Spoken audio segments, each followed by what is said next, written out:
ఇలా వరకు వేస్తున్నారో హుహు.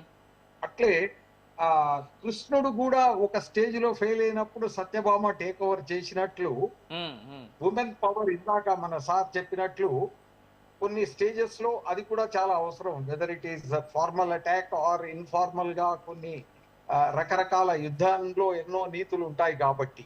హుహు. ఇందాక మీరు అడిగిన ఈ 9 ప్లేసెస్ ఏదైతే డ్రోన్ లెవెల్ అటాక్, హుహు. ఇప్పుడు 2 స్టేజెస్ లో వార్ఫేర్ జరుగుతుంది. ఇంకా వార్ స్టార్ట్ కాలేదు. కరెక్ట్. ఇట్స్ నాట్ ఎన్ ఇప్పుడు ఓన్లీ అఫీషియల్ మన ఫుల్ వార్. చెస్ గేమ్ లో వాడొక పావును కదిపితే మనం 2 పావులు కదపడం అట్లా నడుస్తోంది. హుహు. వాళ్ళు మనను కవ్వించడం, మనం వాళ్ళను కవ్వించడం అనే స్టేజ్ లోనే ఉన్నాం. హుహు. వాళ్ళు 15 ఏరియాస్, మన entire international boundary, all the 4 major states, Jammu Kashmir, Punjab, Rajasthan and Gujarat వరకు వాళ్ళు అటెంప్ట్ చేశారు. హుహు. వాళ్ళు మొత్తానికి ఫెయిల్ అయ్యారు 100%. మనము చేసిన ఈ రిటాలియేషన్ అన్నది ఆ విధంగా చూడాలి. ఇంకా యాక్చువల్ వార్ స్టార్ట్ కాలేదు. అది ఎప్పుడు స్టార్ట్ అవుతుంది అన్న దానికి మనము ఆ పెద్ద పబ్లిక్ డిబేట్ పెట్టనవసరం లేదు. అవును. అవును. ఇప్పుడు ఫర్దర్ గా వాళ్ళు మనని కవ్విస్తున్నారు. అది ఒక విధంగా వాళ్ళ వాళ్ళే అంటే వాళ్ళ డెత్ విష్ ను వాళ్ళు తొందర పెడుతున్నారు, కానీ మనం తొందరపడడం లేదు.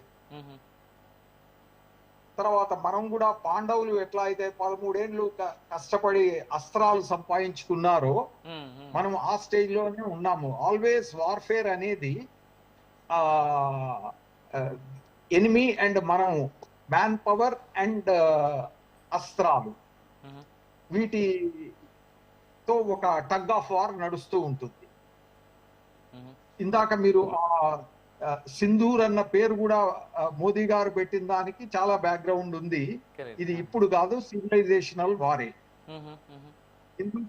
హిందూ కుష్ లో మొదలయ్యి ఇప్పుడు ఈ పహల్గాం లో జరిగింది. షకుని ఎవరు మన వీడు 100వ తప్పు చేశాడు చూడండి, సుదర్శన్ చక్రానికి శిశుపాలుడు. శిశుపాలుడి 100th